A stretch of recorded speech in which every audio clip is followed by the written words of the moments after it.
यतिमिरोपशान्तये शान्तपावनमचिन्त्य वैभवं तं नरं वपुषि कुञ्जरं मुखे मन्महे किमपि तुन्दिलं महः शरणं करवाणि शर्मदं ते चरणं वाणि चराचरोपजीव्यं करुणामसृणैः कटाक्षपातैः कुरु माम् अम्ब कृतार्थसार्थवाहम् शारदा शारदाम्भोजवदना वदनाम्बुजे सर्वदा सर्वदास्माकं सन्निधिः सन्निधिं क्रियात् विमलपटी कमलकुटी पुस्तकरुद्राक्षशस्तहस्तपुटी कामाक्षि पक्ष्मलाक्षी कलितविपञ्ची विभासि वैरिञ्ची वागर्थाविव सम्पृक्तौ वागर्थप्रतिपत्तये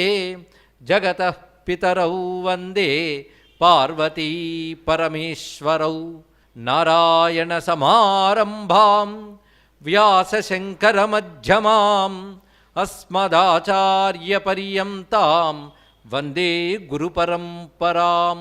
ఉపమన్యు మహర్షి రచించిన శివభక్త విలాసము అని పెద్ద గ్రంథం ఉంది. సంస్కృతంలో ఉంటుంది అంతా. ఇందులో మొత్తం సెక్యులర్ ఏ ఆర్డర్లో 63 చరిత్రలు రచించాడో 63 చరిత్రలో ఉంటుంది. అందులో సంస్కృత భాషలో ఉంటుంది. ఇక్కడ అంటే సంస్కృత భాషలోకి వచ్చేటప్పటికల్లా మహాపురాణముల స్థాయికి వెళ్ళిపోయింది ఇక్కడ. అలాగే మరొకటి అగస్త్య భక్త విలాసం అని సంస్కృతంలో మరొక గ్రంథం ఉంది ఇక్కడ. అందులో కూడా భక్తుల చరిత్ర చాలా కనబడుతుంది. అలాగే స్కాంద పురాణంలో హాలాస్య మాహాత్మ్యం అని ఒకటి ఉంది. హాలాస్య మహాత్మ్యం అంటే ఏంటో కాదు, మధురైలో ఉన్న సుందరేశ్వరుడి చరిత్ర తెలుసా? మధురై మీనాక్షి సుందరేశ్వర్, మధురైలో ఉన్న సుందరేశ్వరుడి చరిత్ర ఇది సంస్కృతంలో ఉంటుంది.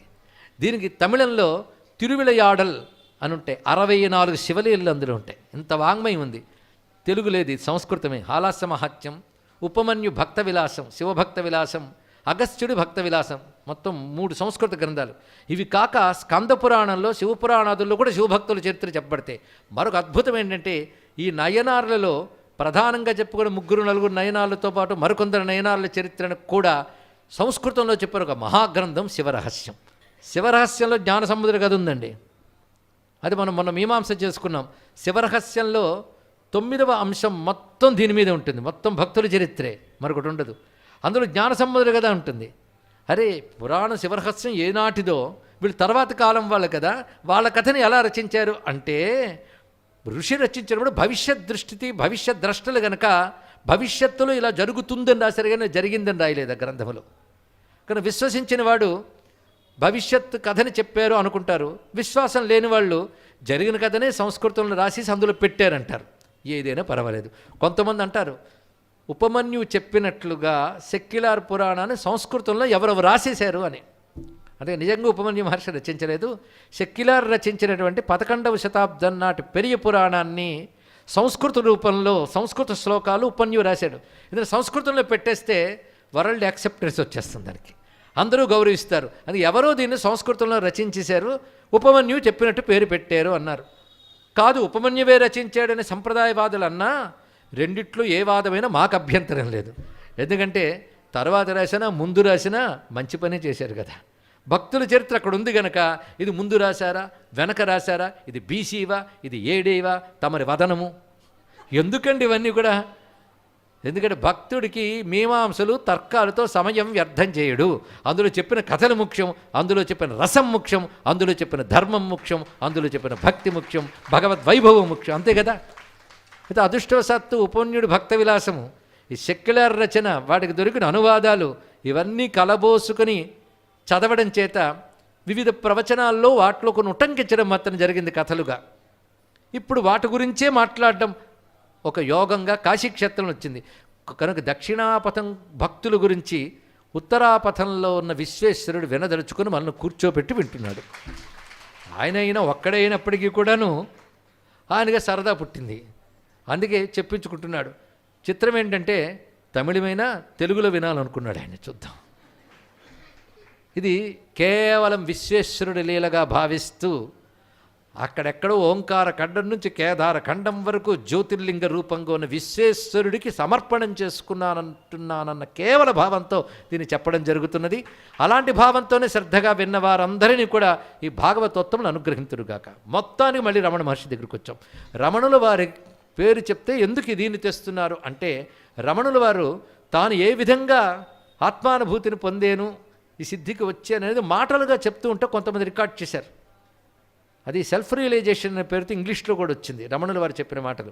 ఆయన బాల్యం ఎలా గడిచిందో చాలామందికి తెలుసు. మధురై సమీపంలో నిరంతరం మధురైకి వెళ్ళేవారు ఆయన తన జీవిత కాలంలో స్కూల్ పుస్తకాలు కాకుండా ప్రేమగా ఇష్టంగా చదువుకున్నది ఒకే ఒక్క పుస్తకం, సిద్ధులు కాకముందు గుర్తుపెట్టుకోండి. ఒకే ఒక్క పుస్తకం చదివారు రమణుల వారు, ఇంకే పుస్తకం చదవలేదు. పెరియ పురాణం, ఇంకోట్లేదు. రమణుల వారికి అదొక్కటే ప్రధానమైన గ్రంథం.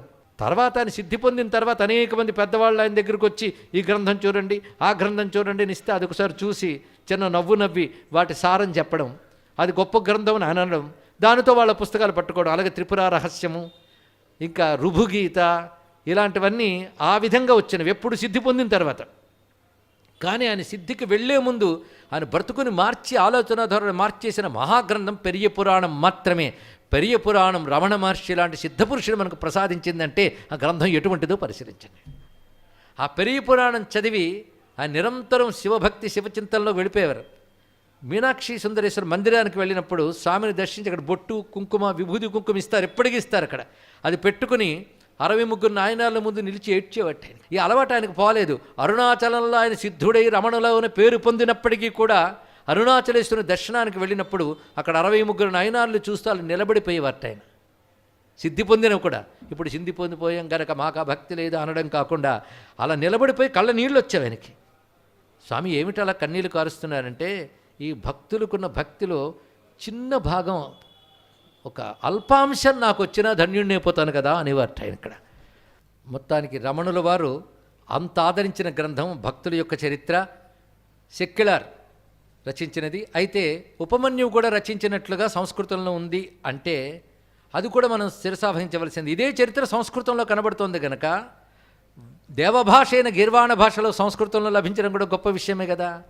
అయితే మరొక రహస్యం ఏంటంటే, సెక్యులర్ రచించిన పెరియ పురాణం ప్రారంభం ఉపమన్యువు దీన్ని చెప్తున్నట్టే రచించాడు. అది తెలుసుకోవాల్సిన గొప్ప అంశం.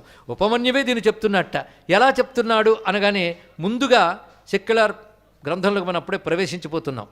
4286 పద్యాలతో కూడిన గ్రంథంలో ప్రవేశించాం. మొదట వర్ణించినది ఈయన చిదంబరం నటరాజస్వామిని నమస్కారం చేసుకున్నాడు.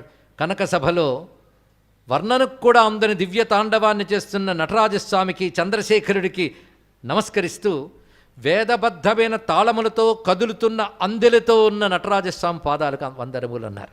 వేదబద్ధమైన తాళంతో కదులుతున్న అందెలు ధరించినటువంటి నటరాజస్వామి పాదపద్మార్గ నమస్కారము అని చెప్తూ ఆడ తర్వాత గణపతికి నమస్కారం చేశారు. 5 చేతులతో భక్తులను అనుగ్రహిస్తున్న గణపతికి నమస్కారం అన్నారు.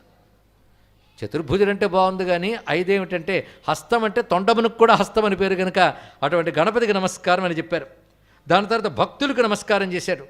ఇప్పుడు నేను భక్తుల చరిత్ర రాయడానికి ప్రయత్నిస్తున్నాను, కానీ తప్పు. నా అలాంటి అల్పుడు ఆ అపారమైన భక్తుల చరిత్రను రచించగలడా? ఇది ఆయన ప్రారంభంలో చెప్పిన మాట. నేను తమిళ పద్యాలు చదివి చెప్పట్లేదు, ఎందుకంటే తెలుగులో చెప్తూ ఉంటేనే నిమిలిత నేత్రములు అవుతుంటే ఇంకా తమిళ శ్లోకాలు కూడా ఎందుకులేండి. అందుకే నేరుగా చెప్తున్నది ఏంటంటే, భక్తుల చరిత్ర అంతా కలిపిత ఒక సముద్రం అంతా, అది అగోచరం అద్వితీయం. అలాంటి భక్తుల చరిత్ర చెప్పేయాలని తాపత్రయపడ్డం ఏంటంటే, ఒక శునకం సముద్రం దగ్గరికి వెళ్ళి ఆ నీరంతా తాగేయాలనుకుందిట. నేను ఆ శునకం వంటి వాడిని అన్నాడు. అంటే ఇందాక చెప్పండి, నైత్యానుసంధానం, తనని తాను తక్కువపరుచుకొని భక్తుల చరిత్ర ఎంత అపారమైన అనుభూతితో చెప్తున్నాడు ఇక్కడ. మొత్తానికి అనపాయ చోళుడి ప్రస్తావన కూడా తర్వాత తీసుకొచ్చాడు. ఆయన వల్ల కదా ఇదంతా రాయగలిగాను. పైగా ఇది ఎలా రాస్తాననగానే నాకు కనకసభానాథుడు ఉలహెళం అనే మాట ఇచ్చి నాకు ఊతమిచ్చి ఈ గ్రంథం రచించమన్నాడు, దానితో రాస్తున్నాను అని శివుడు తనకు ఆకాశవాణి ద్వారా వినిపించినటువంటి శబ్దముతో ఊతం తీసుకుని రచించాను. తానే రచించారండి. ఇప్పుడు మనం ఏమో చెప్పుకోలేదు అంటూ ఈ కావ్యం ఎలాంటిది అంటే, బాహ్యమైన అంధకారాన్ని పోగొట్టడానికి ఒక్క సూర్యుడు చాలు, మనస్సులో ఉన్న అవిద్యాంధకారాన్ని పోగొట్టడానికి ఈ గ్రంథమనే సూర్యుడు చాలు అని చెప్పాడు ఇక్కడ. సెక్యులర్ ఎంత భక్తుడు అంత గొప్ప కవి. ఎవరికైనా సాహిత్య దృష్టిగానే ఉంటే పెరియ పురాణంలో కవిత్వం. దాని మీద తమిళ భాషలో బోల్డ్ రీసెర్చ్లు ఈ సెక్యులర్ గ్రంథం ఆధారంగా అందరూ పిహెచ్డీలు పొందారండి. బోల్డ్ అంత రీసెర్చ్ జరిగింది, ఇంగ్లీష్లో కూడా జరిగింది. అందులో పొయిట్రీ చాలా అద్భుతంగా ఉంటుంది. ప్రకృతిని వర్ణించడంలో ఈయన మించిన వాళ్ళు లేడు. కైలాస వర్ణన కూడా అంత అద్భుతంగా చేశారు. అలాంటి కైలాసంలో అనేక మంది గణములు, భక్తులు, యోగులు, అక్కడ సిద్ధపురుషులు, జీవన్ముక్తులు ఉన్నవాళ్ళు ఉన్నారు. కైలాసవాసులైన వాళ్ళు మోక్షం పొంది అక్కడ ఉన్నటువంటి సాలోక్యముక్తిని అనుభవిస్తున్నటువంటి వారు. అలాంటి వాళ్ళలో మహానుభావుడు ఉపమన్యు ఒకడు. ఇది సెక్యులర్ పెరియ పురాణంలో మొదటి అధ్యాయంలో మనకు కనబడుతున్నటువంటి అంశం. ఉపమన్యువు ఆయనతో పాటు మరికొందరు ఉన్నారు. ఇలా వీరందరూ శివుని స్తుతిస్తున్నారు. ఆ సమయంలో ఒక జ్యోతి ఒకటి కైలాసంలోకి ప్రవేశించింది. అందరూ చూసి ఆశ్చర్యపోతున్నారు. ఏమిటా జ్యోతి అని చూస్తున్నారు. ఆ జ్యోతి క్రమంగా కైలాసంలోకి అలా వెళ్ళి ఐక్యమైపోయి శివుడిలో మరి కనబడలేదు. ఆ జ్యోతి ఎటు వెళ్ళిందో అటు చూసి ఉపమన్యు ఒక్కసారి నమస్కారం చేసుకున్నాడు. ఒళ్ళు పులకించిపోయింది ఉపమన్యుడికి. నమస్కారం చేసి కూర్చున్నాడు. అప్పుడు సమయం అది కాదని కొంతసేపు అయిన తర్వాత మహర్షులందరూ కైలాస పర్వతంలో ఒక శిఖరంపై, కైలాస పర్వతం చాలా విస్తారమైనది, ఒక శిఖరంపై కూర్చొని మాకు తెలియక అడుగుతున్నాం, ఎవరో ఒక శుద్ధమైన జీవుడు స్వామిలో ఐక్యమయ్యాడు, అది జ్యోతి వచ్చింది, ధన్యుడు కాదనం. కానీ శివభక్తుల్లో నిన్ని మించిన వాడు లేదు కదా అన్నారు. ఉపమన్యువుని మించిన వాడు లేడు. ఇది తెలియాలంటే ఉపమన్యు చరిత్ర ఇప్పుడు మళ్ళీ ప్రస్తావన చేయం. కానీ మహాభారతంలో ఉపమన్యు చరిత్ర ఉంది, శివపురాణంలో ఉన్నది, స్కాంద పురాణంలో ఉంది. ఉపమన్యు చరిత్ర చాలా విశేషమైనది. ఉపమన్యుకు శివుడిచ్చిన స్థానం అంతా ఇంత కాదు, అంత గొప్ప స్థానం నీకు ఇచ్చాడు. అందుకే నువ్వు భక్తులను అనుగ్రహించడానికి స్వేచ్ఛా శరీరంతో హిమోత్పర్వత ప్రాంతానికి వెళ్తావు. ఉపమన్యు కృష్ణుడికి గురువై శివదీక్ష ఇచ్చినటువంటి వాడు. అటువంటి వాడు. అలాంటి నువ్వు కైలాసంలో స్వేచ్ఛాగామివి, హాయిగా వస్తావు. అంత భక్తుడివే నువ్వు ఎవరికయ్యా దండం పెడుతున్నావు? ఆయన ఎవడయ్యి ఉంటాడు అంటే సామాన్యం కాదయ్యా. ఆయన కైలాసంలో ఉండి స్వామి ఆజ్ఞ చేత భూమిపైకి వెళ్ళి కొంతకాలం తరింపజేసి తిరిగి శివుల్లో ఐక్యమైనటువంటి మహాజీవుడు. జీవుడనే కంటే గొప్ప శివభక్తి యోగి. ఆయన పేరు సుందరార్. ఆయన అనగానంటే ఆయన చరిత్ర ఏమిటో చెప్పు. అప్పుడు ఉపమన్యు మహర్షి ప్రారంభిస్తున్నాడు. ఇది సెక్యులర్ పెరియ పురాణం ప్రారంభమయ్యే పద్ధతి. మొత్తానికి మొదటి నాయన్మార్ ఎవరు? సుందరార్. అయితే చిత్రం ఏంటంటే సుందరార్ చరిత్ర చెప్తూనే సుందరార్కి సమకాలికులుగా ఉన్నటువంటి వాడే శ్రీజ్ఞాన సంబంధర్, సమకాలికుడే అప్పర్. ఇంకా మరికొందరు చెప్పబోయే 63లో కొంతమంది సమకాలికులు వీళ్ళందరూ. కనుక ఆయన చరిత్ర చెప్తున్నానని ప్రారంభించి క్రమంగా అందరి నాయన్మార్ల చరిత్ర చెప్పినవాడెవరు? ఉపమన్యు మహర్షి. కనుక ఉపమన్యు కృతం అని సంస్కృతం రచించింది కూడా మన సమంజసంగా అర్థం స్వీకరించవచ్చు. మొత్తానికి శివభక్తుల్లో ప్రథమాగ్రగణ్యుడు అయినటువంటి పరమశ్రేష్ఠుడైన ఉపమన్యు మహర్షి, శివభక్తుడికి పరమ గురువు అయినటువంటి ఉపమన్యు మహర్షి చెప్పినటువంటి గొప్ప గ్రంథం కనుక నమస్కారం చేసుకుందాం. ఇది ప్రారంభిస్తున్నారు కథని. తిరువారూరు అనే నగరం వర్ణనతో ప్రారంభిస్తారు. దక్షిణాపథంలోకి తీసుకువచ్చి తిరువారూర్ ఇప్పటికీ చాలా ప్రసిద్ధిగా చాలామందికి తెలుసు. ఒక్క ఆలయమే ఒక ఊరంత ఉంటుందండి. తిరిగేటప్పుడు కొంతమంది కాళ్ళు లాగేస్తాయి, అంత ఉంది. ఎన్ని శివలింగాలు ఊరంత ఉంటాయి. ఊరంత ఆలయాలు నేటికి మనకి తమిళనాడులో లభిస్తుంటాయి. ఊరంత ఆలయం. ఆ తిరువారూరుకు మరొక పేరు కమలాపురం. ఈ కమలాపురం గొప్పతనం ఏంటంటే అక్కడ పుట్టిన వాళ్ళు మోక్షం పొందుతారు, కాశీలో పోయిన వారు మోక్షం పొందుతారు. ఇలా ఒక్కొక్కదాన్ని కూడా చెప్పారు. అది కమలాపురం, తిరువారూరు. అక్కడే తనంతర కాలంలో మనం అనుకునే త్యాగరాజస్వామి వారు, ముత్తుస్వామి దీక్షితులు, శ్యామశాస్త్రి గారు అక్కడే పుట్టారు. ఇప్పటికీ ఎన్ని లింగములో అక్కడ శివుడు 2 పేర్లతో ఉంటాడు. త్యాగరాజేశ్వరుడు, త్యాగేశ్వరుడు అని పేరు. త్యాగేశ్వరుడు రాజు అక్కడ మామూలుగా ఉండడు. అసలు రాజుకు భోగం ఉంటుంది కానీ త్యాగం ఉండదు. కానీ మా శివుడు రాజు అయితే త్యాగమే ఉంటుంది దానికి, అని భోగం ఉండదు ఇక్కడ. కనుక త్యాగరాజు. ఇప్పటికీ త్యాగరాజు దర్బారు ఉంటుందండి, చూడవలసినవి ఇవన్నీ కూడా. అందులో స్వామి రాజదండం, బంగారు దండం పట్టుకుని ఉంటాడు శివుడు. అంటే రాజు కదా, రాజదండంతో శాసనం చేస్తాడు. ఇంకోటి వల్మీకనాథర్, పుట్టలో ఉంటాడు, పుట్ట రూపంలో శివుడు ఉంటాడు. వల్మీకనాథర్, త్యాగరాజు, తిరువారూరు. అక్కడ అమ్మవార్లు 2 పేర్లతో ఉంటారు, కమలాంబిక, నీలోత్పలాంబిక. మహానుభావుడు ముత్తుస్వామి దీక్షితులు వీరు ఉభయులపై కూడా నవావరణ కీర్తనలు రచించాడు. మొత్తం తిరువారూరు గురించి తలంచుకుంటున్నాం. మొత్తానికి కమలాలయం, కమలాపురం అని పేరు ఇక్కడ. ఆ తిరువారూరు గొప్పతనాన్ని ముందు వర్ణిస్తూ ఒక భక్తుడి చరిత్ర ప్రసంగవశాత్తు చెప్తాడు.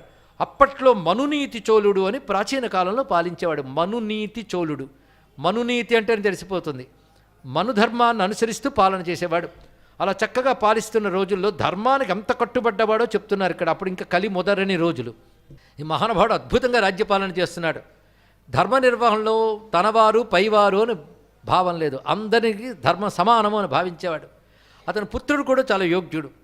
అతను యువరాజు అయిన తర్వాత, అంటే మంచి యువకుడే, విద్యాపారంగతుడే, యువరాజుగా పట్టం పొందిన తర్వాత ఒకసారి రథంలో వీధిలో వెళుతున్నాడు, రాజవీధిలో వెళుతూ ఉంటే ఎక్కడి నుంచో ఆవు దూడ ఒకటి చెంగును దూసుకొచ్చి రథచక్రం కింద దూరిపోయింది. ఈయనకు తెలియదు, హఠాత్తుగా వచ్చింది. ఇక్కడ దూరం నుంచి చూస్తే పోని తాను ఆగేవాడు, ఏదో హఠాత్తుగా దూరిపోయింది. దూరిపోయేటప్పటికల్లా తాను నిగ్రహించే లోపలే చక్రం దూడ మించి వెళ్ళిపోయి ఆ దూడ అక్కడికక్కడే మరణించింది. దానితో రథం దిగిపోయి ఎంత దుఃఖించాడు ఆయన. అక్కడ అది చూసిన ఆవు చాలా దుఃఖితురాలైపోయి కనబడకుండా వెళ్ళిపోయింది ఎక్కడకు. ఈయనకి మాత్రం నాకు తెలియకుండా నేను గోహత్య జరిగింది కదా అని దుఃఖితుడైపోయి బాధపడి దీన్ని ప్రాశ్చిత్తం చేసుకోవాలి, ప్రాశ్చిత్తం చెప్పగలిగిన పండితుల దగ్గరికి వెళ్తానని చెప్పి ఆ పండితులను చోటుకు వెళ్ళిపోయాడు. ఈ లోపల అక్కడి నుంచి వెళ్ళిపోయిన గోవు ఏం చేసిందంటే, రాజద్వారం వద్ద ఒక గంట ఉంటుంది. ఈ గంట గాని వాయిస్తే ఎవరికైనా అన్యాయం జరిగితే ఆ గంట విని రాజు వచ్చి అన్యాయాన్ని పరిష్కరిస్తాడు. చిత్రం ఏంటంటే, ఈ రాజు పట్టాభిషిక్తులైన దగ్గర నుంచి కూడా ఎవరు గంట వాయించలేదు. మనునీతి చోళుడు రాజైన దగ్గర నుంచి ఎవరూ గంట వాయించలేదు. అంటే గంట వాయించవలసిన పరిస్థితి రాలేదు. అంత చక్కగా రాజ్యపాలన చేసేవాడు ఆయన. మహాశివభక్తుడు. ఏ ధర్మం చేసినా శివప్రీతిగా చేసేవాడు. అందుకే తెలుసుకోవాల్సిందంటే, భక్తి బాధ్యతల నుంచి తప్పించుకునేది కాదు, బాధ్యతల్ని మరింత అందంగా చేయించేది భక్తి. భగవత్ప్రీతిగా చేస్తుంది. తన కర్తవ్యం నుంచి తప్పించుకోవడం భక్తి కాదు, తన కర్తవ్యాన్ని భగవదర్పణ బుద్ధితో భగవత్ప్రీతిగా చేసేది భక్తి. అది గొప్పతనం. అందుకే సమాజంలో అందరూ భక్తులు అయిపోతే ఎలా అండి అంటే ఆ సమాజం బాగుంటుంది. ఇది తెలుసుకోండి ఇక్కడ. ఎందుకంటే ఇంకెవడికి అహంకారం ఉండదు, స్వార్థం ఉండదు. భగవత్ప్రీతిగా చేస్తున్నామన్నప్పుడు అన్యాయం చేయడు. అలా ఉండాలి. అప్పుడు రాజులు భక్తులై రాజ్యపాలన చేసేవారు. మనునీతి చోళుడి చరిత్రతో ప్రారంభిస్తున్నాడు శక్కెళారు. ఉపమన్యు మహర్షి కూడా ఎన్నాళ్ళు ఎవరు మోయించకపోవడంతో ఆ గంట లోపల నాళం కూడా కట్టేసి ఉంచారు. ఎవడు పట్టించుకోలే. మొట్టమొదటి మోగేటప్పుడు దానికి ఇది మొదటి దాసి గంటకి కష్టపడి మోగింది. మొత్తానికి ఏమన్యాయం జరిగింది అని దిగేటప్పటికల్లా ఆ గంట మధ్యలో ఉన్న నాళపు తాడు పట్టి లాగుతుంది ఆవు. వెంటనే దిగి ఏమైంది అన్యాయం అనుకుంటుంటే అక్కడున్న ప్రజలు చేరి, త్రోవలో ఇలా జరిగిందండి, గోహత్య జరిగింది, దూడని చంపేశారు, ఎవరు మనం శిక్షించవలసిందే అంటే మీ అబ్బాయి గారేనండి అన్నారు. ఇక్కడ వెంటనే సభ తీర్చి మంత్రుల్ని సామంతుల్ని పిలిచి వెంటనే అతనికి శిక్ష ఏమిటో అమలుపరచాలి మనం. ఏమిటా శిక్ష? గోహత్య చేసిన వాడిని సంహరించడమే శిక్ష. అప్పుడున్నటువంటి రాజ్యాంగం అంత గట్టిగా చెప్పింది. ఇలాంటి రాజ్యాంగం వస్తే గోవులన్నీ క్షేమంగా ఉంటాయి. పైగా ఎలాగూ ఆ దూడ ఎలా సంహరింపబడిందో అలాగే చావాలి. అదేమిటంటే, ఇతన్ని రోడ్డు మీద వీధిలో పడుకోబెట్టాలి రాజపుత్రుడు యువరాజుని, అతని మించి రథం పోనివ్వాలి. ఇది శిక్ష అమలుపరచండి అన్నాడు. ఎవరు వెళ్తారు? మంత్రులు సామంతులు అప్పచెప్పాడు. సేనాధిపతులు ఒక్కడ పని చేయలేదు. మేమా పని చెయ్యలేము అన్నారు. అయితే నేను చేస్తాన్నాడు ఈయన. తండ్రి స్వయంగా కొడుకుని అక్కడ పడుకోబెట్టి రథాన్ని ఆయన మీద తోలించడానికి సిద్ధపడ్డాడండి. ఆ కొడుకు పారిపోలేదు. పాప పరిహారం జరుగుతోంది కదా అని సంతోషించి పడుకున్నాడు ఆయన.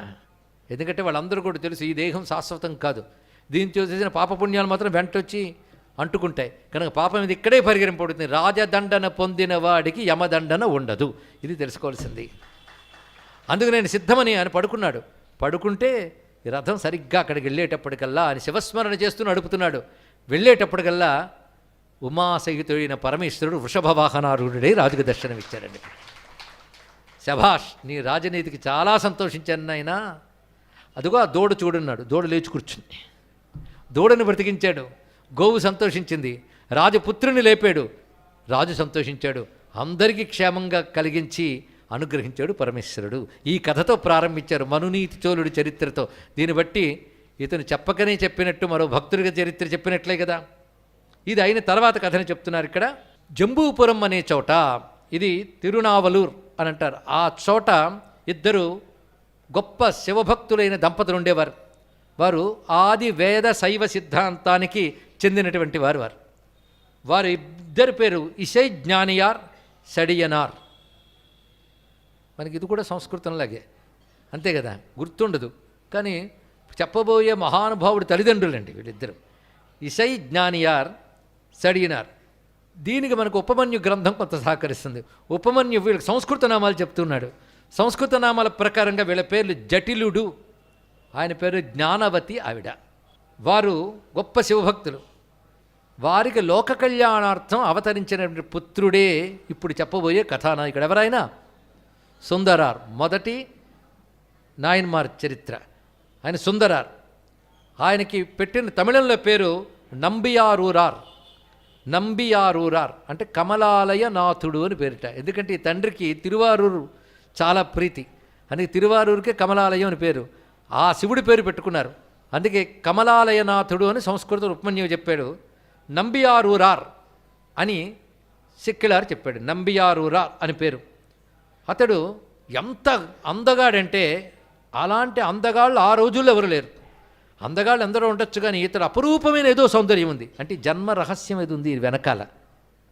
రహస్యం కనుక ఎప్పటి నుంచి చెప్పద్దు, తర్వాత తెలుసుకుందాం. ఈయన జన్మ వెనకాల ఏదో గొప్ప రహస్యం ఉంది. అంత అందగాడండి. కాస్త కౌమార దశలో పిల్లలు తగిలిసి ఆడుకుంటున్నాడు వీధిలో.